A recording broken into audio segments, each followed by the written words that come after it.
Students today's class for class 12 chapter 13 Bayes theorem पे based हम questions कर रहे हैं इन दिस लेक्चर। और लेक्चर में हम क्वेश्चन नंबर 6 से स्टार्ट करेंगे और 6th क्वेश्चन में क्या क्वेश्चन है देखते हैं। और जो स्टूडेंट्स डायरेक्ट इस लेक्चर को देख रहे हैं वो भी कर सकते हैं, मैं बिल्कुल इजी वे में सारा कुछ एक्सप्लेन करूंगी दोबारा से। तो there are 3 coins, one is a 2-headed coin having head on both faces. 2-headed coin का मतलब इसके दोनों फेसेस पे जो है आपका ये सिंबल है, ये देखिए हेड इसको कहते हैं, ठीक है ना। तो ये दोनों तरफ है, नहीं तो नॉर्मली एक कॉइन में एक तरफ हेड होता है और एक तरफ टेल होता है ना।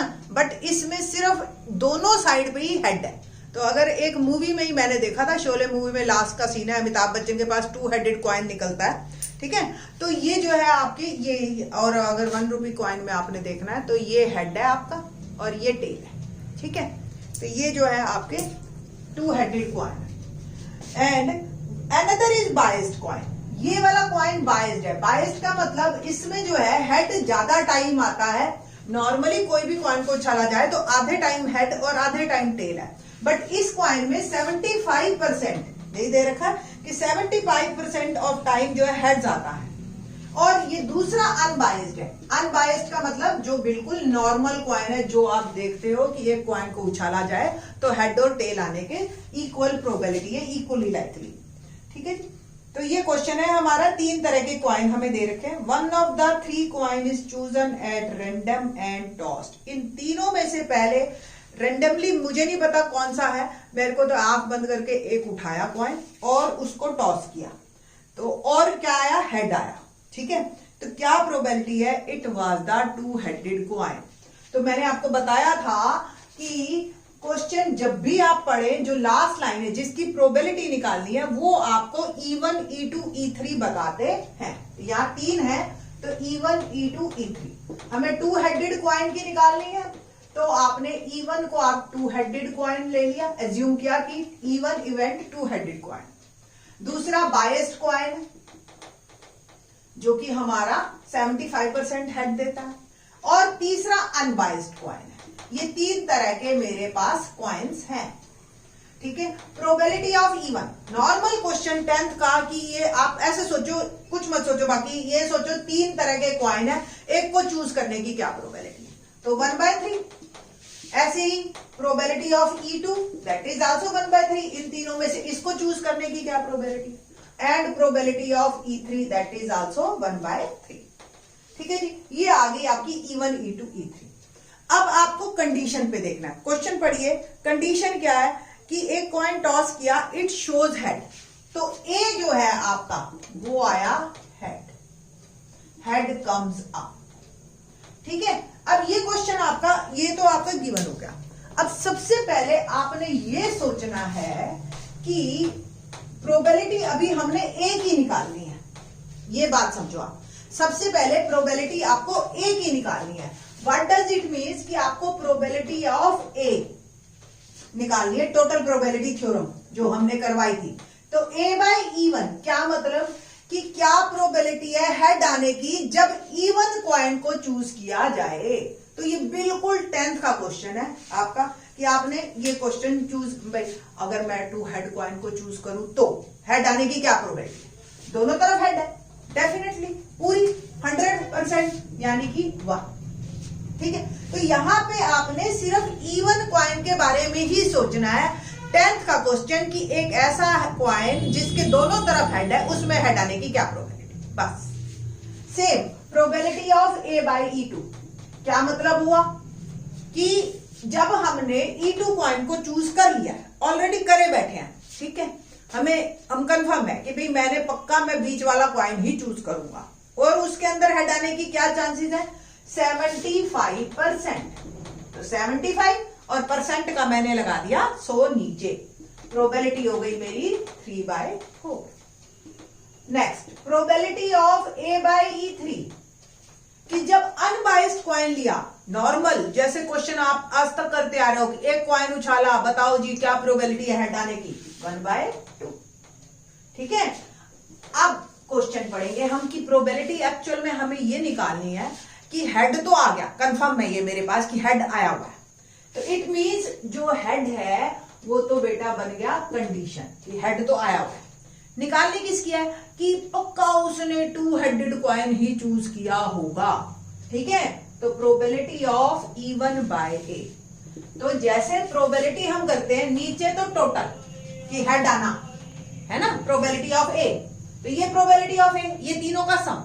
तो पहले आपने probability of E1 into probability of A by E1 plus probability of E2 into probability of A by E2 plus probability of E3 into probability of A by E3। और चाहिए कौन सी फेवर में कि 2 हेडेड कॉइन की probability हमें निकालनी है, it means ये मेरा फेवरेबल। बस ये आपकी बेस थ्योरम है, 6 मार्क पक्के आपके। क्वेश्चन को पढ़ते जाइए, इजी क्वेश्चन है आपके। देखिए अब वैल्यू पुट करती हूं मैं इसकी।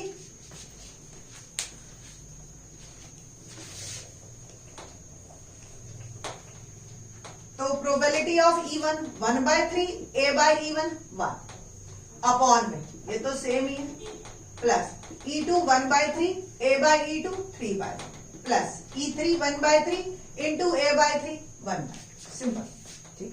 इसको आप चाहे सॉल्व कर लेना क्योंकि डिनोमिनेटर सब में सेम नहीं है हमारे पास। तो 1/3 अपॉन 1/3 प्लस 1/4 प्लस 1/3 2 जा 6। एलसीएम लिया 3, 4 और 6 का 24, ठीक है जी। तो 3 8 जा 24, 4 6 जा 24 और 6 4 जा, तो 18/24। वैसे 12 भी आ जाता है एलसीएम, 12 ले लो, सॉरी 12, 3 4 जा 12, 4 3 जा 12 और 6 2 जा 12। तो 4 3 7 और 2 9, 9/12 और 3 से काट दीजिए तो 3/4 ये मेरा आ गया डिनोमिनेटर में। थोड़ा सा और सॉल्व कर लेते हैं, 1/3 इंटू 4/3, तो आंसर इज 4/9। तो 4/9 प्रोबेबिलिटी है मेरी 2 हेडेड के कॉइन को चूज करने की और उसको फिर सॉल्व करने की। क्वेश्चन नंबर 7 करते हैं। होप सो ये आपको क्लियर हो गया होगा। और आगे E1 E2 E3, अब तो नेक्स्ट क्वेश्चन को पहले आप करने से पहले खुद ट्राई कर लो और फिर उसके बाद आप वीडियो आगे रन करिए, वो आपके लिए बेटर है, ठीक है। क्वेश्चन नंबर 7 देखते हैं, डिस्कस करते हैं कि क्या है 7। An insurance company insured 200 scooter drivers, 400 car drivers, 1000 scooter driver, 4000 car drivers and 6000 truck drivers. Okay, the probability of an accident are, इसके से प्रोबेबिलिटी होने के चांसेस 0.01 है। एक्सीडेंट कि स्कूटर ड्राइवर गया और 0.01%, 0.01, 0.03 एंड 0.15 इसके एक्सीडेंट होने के। One of the insured person meet with an accident, what's the probability that he is a scooter driver. तो उसका एक्सीडेंट हो गया है बंदे का, और क्या प्रोबेबिलिटी हो कि वो एक स्कूटर ड्राइवर है। प्रोबेबिलिटी निकालनी है हमने स्कूटर ड्राइवर की। इट मींस इवन इवेंट क्या हो गया, स्कूटर ड्राइवर, ठीक है जी। E2 car driver, E3 truck driver. Total कितने बंदे हैं हमारे पास, सम 12,000 है ना। तो प्रोबेबिलिटी ऑफ E1 क्या होगी, 2000 है स्कूटर ड्राइवर जिनका इंश्योरेंस हुआ हुआ है, अपॉन में 12,000, ठीक है। प्रोबेबिलिटी ऑफ E2 क्या होगी, कार ड्राइवर, कार वाले कितने हैं, बिल्कुल 10th का क्वेश्चन है कि जी ये 3 दे रखे हैं, बताओ जी स्कूटर ड्राइवर की प्रोबेबिलिटी क्या है, कार ड्राइवर की, ट्रक ड्राइवर की। वेरी सिंपलर वन आपको लगेंगे, E3 इज 6000 अपॉन 12,000। थोड़ा थोड़ा हम इसको सॉल्व कर लेते हैं, 2/12, 4/12 और 6/12, 0 0 मैंने खत्म कर दिया। ए इवेंट क्या है, एक्सीडेंट होना है ना। तो एक्सीडेंट हो गया, पहले तो ये सोचे हम नॉर्मल 10th बेस्ड क्वेश्चन कि एक स्कूटर वाला गया और उसका एक्सीडेंट हो गया, उसकी प्रोबेबिलिटी, वैसे हमें ज्यादा सोचने की जरूरत नहीं है क्योंकि स्कूटर वाले की प्रोबेबिलिटी का एक्सीडेंट होने के चांसेस उसने दे रखा है 0.01। इसमें तो बहुत ज्यादा सोचना ही नहीं है। A/E2 भी दे रखा है और A/E3 भी दे रखा है कि अगर ट्रक ड्राइवर गया तो उसके चांसेस क्या है एक्सीडेंट होने के। I think so A/E1 clear हुआ कि E1 आपको फिक्स है कि स्कूटर ड्राइवर एक्सीडेंट हो गया, उसके चांसेस बताओ। अब हमें जो निकालना है वो निकालना है कि एक्सीडेंट तो हो गया, कंफर्म है, अब तो मुझे पता है एक्सीडेंट हो गया। अब मेरे को ये सोचना है कि कौन से वाला आपका हुआ होगा, स्कूटर वाले का, कार वाले का या ट्रक वाले का, है ना। तो अब हमें प्रोबेबिलिटी निकालनी है स्कूटर वाले की। क्लियर? A/E1 और E1/A ये कंफर्म आप समझ के चलिए अच्छी तरह से। E1/A आपकी A कंडीशन है, ठीक है, इसकी प्रोबेबिलिटी आपको निकालनी है। नीचे आपकी टोटल प्रोबेबिलिटी थ्योरम आएगी, E1 into probability of A/E1 plus E2 into probability of A/E2 plus E3 into probability of A/E3।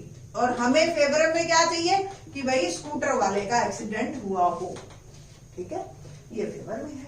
तो इंटू में प्रोबेबिलिटी ऑफ E1, बस वैल्यूज पुट करनी है अब मेरे को और प्रॉब्लम सॉल्व।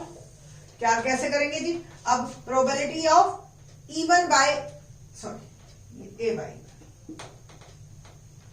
A/E1 इज 2/12 और probability of E1 that is, ये तो E1 की प्रोबेबिलिटी है और A/E1 है 0.01 इंटू में 0.01 अपॉन E1 इंटू में 0.01 प्लस E2 4/12 इंटू में 0.03 प्लस E3 6/12 इंटू में 0.15। ये आपका सिंपल कैलकुलेशन है, आपको सॉल्व करना है और आपकी प्रॉब्लम सॉल्व।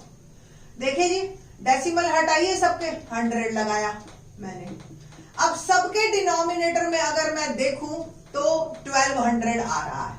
ऊपर हो गया 2/1200, ये हो गया 2 1 2 बाय 1200 प्लस 4 3 12/1200 प्लस 15 6 19/1200। इसका सम आपका आया 12 और 2 14 और 904/1200, ठीक है जी। और कैलकुलेशन आसान हो गई, इसीलिए हम काटते नहीं है। 2/1200 इंटू, ये घूम के ऊपर जाएगा 1200/104, ये कट गया, प्रोबेबिलिटी हो गई 1/52 इज माय आंसर। ठीक है जी। तो क्वेश्चन काफी इजी था, स्कूटर था, कार था, और सब चीजें सामने सामने आपको दे रखी थी। तो थोड़ा सा अपना लेवल 10th का लेवल रखा करो जब तक यहाँ क्वेश्चन आए। 12th में आगे बस आपको ये फार्मूला अप्लाई करना है।